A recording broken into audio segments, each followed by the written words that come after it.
과거의 역사를 통해 현재를 돌아보는 역사 평행 이론.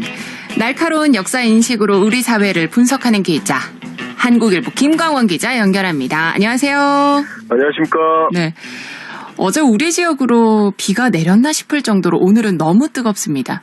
하지만 중부 지역을 기준으로는 49일째 장마가 이어지고 있습니다. 역대 최장기간 기록하고 있고요. 올해 장마가 가장 늦게 끝난 해이기도 합니다. 우리나라뿐만 아니라 아시아 전체가 장마예요. 중국과 일본도 어마어마한 물폭탄이 쏟아졌죠? 그렇죠. 저는 이제 이번 장마를 보면서 네. 1984년을 떠올렸습니다. LA 올림픽이 열렸거든요. 네. 근데 한국에 비가 너무 많이 내려서 홍수 때문에 죽은 사람이 100명을 넘겼고요. 서울만 해도 2만 채의 집이 물에 잠겼습니다.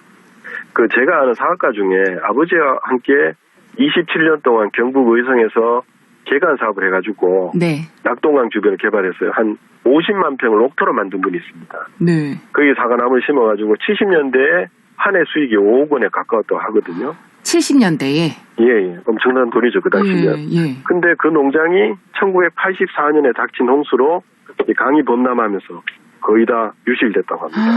수십 년에 이렇게 한 번씩 거대한 비가 들이닥치는 것 같아요.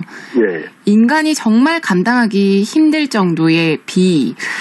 사실 돌아보면 평소에는 없어서는 안 되는 물인데 그 물이 또 너무 많으면 재앙이 되는 걸 보면 아이러니처럼 느껴져요. 예.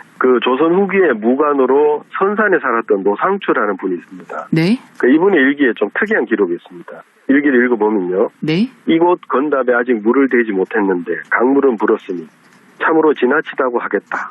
매우 심란하고 걱정스럽다. 근데 이게 정말 묘한 상황입니다. 왜냐하면 가뭄 끝에 비가 내렸는데 밭을 보면 아직 비가 더 내려야 하는데 강은 홍수가 걱정될 지경이라는 겁니다.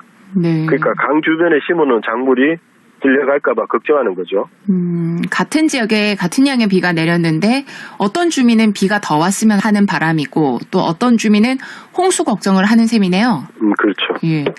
한자어로 치수라는 말을 해석하면은 물을 다스린다는 뜻인데 사람처럼 물도 다스림이 필요한 게 아닌가 싶어요. 예. 우리나라 농업의 양상을 바꾼 기술 중에 이양법이 있습니다. 네. 모를 씨앗을 바로 밭에다 뿌리는 게 아니고요. 모를 키워서 논에다 옮겨다 심는 방법인데 이렇게 하면 어떤 분은 노동력을 최대 10분의 1까지 줄일 수 있다 이렇게 말하더라고요. 근데 이 양법의 핵심은 논에 물을 대는 겁니다. 그런데 물을 찾아서 강으로 가야 되잖아요. 네. 근데 산으로 갔습니다. 계곡이나 산 밑에 보를 막거나 저수지를 만들어서 물을 댔습니다. 강은 이게 물을 막을 엄두를 못 냈거든요. 네. 몇 번 말씀드렸지만 우리나라의 강은 하산 개수가 높습니다. 하산 개수는 1년 또는 여러 해 동안 최대 유량을 최소 유량으로 나눈 비율인데요. 템스강이 8이거든요. 네. 이번에 난리난 양쯔강도 20인데 한국은 낙동강은 372입니다. 한강은 390대고요. 그리고 이번에 물난리가 크게 난 섬진강은 무려 715 정도 됩니다. 템스강 라인강과 비교해서 우리나라 강이 전반적으로 높긴 하지만 특히 섬진강은 낙동강의 2배네요. 그렇죠.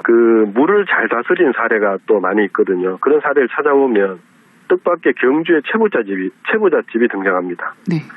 경주 채부잣집은 경주 내남 이조리 들판에 틀을 잡고 성장을 했는데요. 이곳이 형산강 상류 지역입니다. 이 경주 채부잣집은 출발 지점부터 기술적으로는 이양법을 선택했고요. 여기에다가 영산간 하류의 수리 시설로 중상류의 농업용수를 공급했다 이렇게 기록이 남아있거든요. 그런데 이 수로가 1960년대까지 이용되었다고 합니다. 다시 말하면 1960년대까지도 유용하게 쓰인 수로를 300년 전에 채부잣집이 이미 사용한 거네요. 예. 채부잣집 하면은 노블레스 오블리즈 가장 먼저 떠오르는데 그런 정신이며 독특한 전통 가훈 외에도 배울 점들이 참 많아요. 이 경주 채부잣집의 존재를 두고요. 신라의 옛 수도의 전통이 남아있는 예다 이렇게 평가하는 분이 있더라고요. 네. 근데 택미지를 쓴 이중환도 이렇게 기록했습니다. 아직도 옛 도읍지의 풍습이 남아있다 이렇게 기록했거든요. 제 생각에 이분도 채부잣집 사랑방에서 묵어가지 않았을까 하는 생각이 좀 듭니다. 채부잣집 예에서도 알 수 있듯이 물을 잘 다스리면 부가 창출된다라고 할 수 있을 것 같고 그런 만큼 왕이나 황제들도 물을 통제하고 싶은 열망이 컸을 것 같은데요. 예. 영조 임금은 청계천을 준설했죠. 이게 유명한 통역국사입니다. 네. 그리고 조선시대 내내 강물을 퍼올리는 한국형 수차를 만들려고 애를 썼죠. 그래서 물을 길들이려는 어떤 노력이었습니다. 이번에 물 때문에 가장 고생하는 나라가 중국인데요. 중국에도 물과 관련된 이야기가 많습니다. 100년쯤 전에 서구 세력이 중국에 막 몰려왔잖아요. 네. 근데 중국은 시장을 개방했는데 뭐 철도 같은 걸 깔아서 교통을 개선해야 된다 이런 필요를 그다지 못 느꼈습니다. 그 이유 중에 하나가 운하였습니다. 대운하.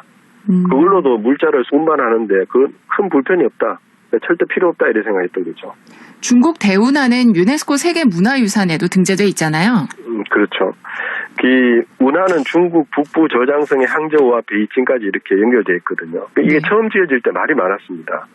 최초의 대운하망이 건설될 때가 610년쯤이거든요. 수양제 때입니다. 백성의 입장에서는 짓는 것도 힘들겠지만 사실은 더 힘든 게 개통 이유가 더 힘들었다 그래요. 네. 황제가 큰 배를 만들어서 운하를 다니면서 유람을 즐겼는데 가는 곳마다 뭐 음식이며 뭐도 내놔라 이렇게 돼서 배가 지나는 곳마다 해골이 널린다 이런 소문이 났거든요. 네. 결국은 황제는 운하건설이라는 중국인의 수건 사업을 완료하고도 개통식 때문에 이 질 나쁜 군주로 기록됐습니다. 서태후 시대까지도 운하가 중요한 역할을 했는데 이 개통식으로 백성을 괴롭혀서 최악의 군주가 됐겠어요? 그렇죠. 근데 사실 운하는 훌륭한 업적이거든요. 그쵸. 근데 이제 너무 자기 도취에 빠진 것 같아요. 저는 개통식도 하나의 과정이라고 생각합니다. 이 과정을 소홀해서 결국 결과물마저 빛이 바른 사례다 이렇게 생각합니다.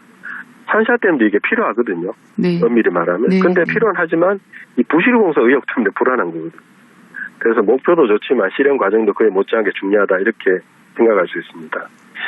소양제는 업적을 남기고도 너무 사치스럽게 살다가 최악의 상을 맞았습니다.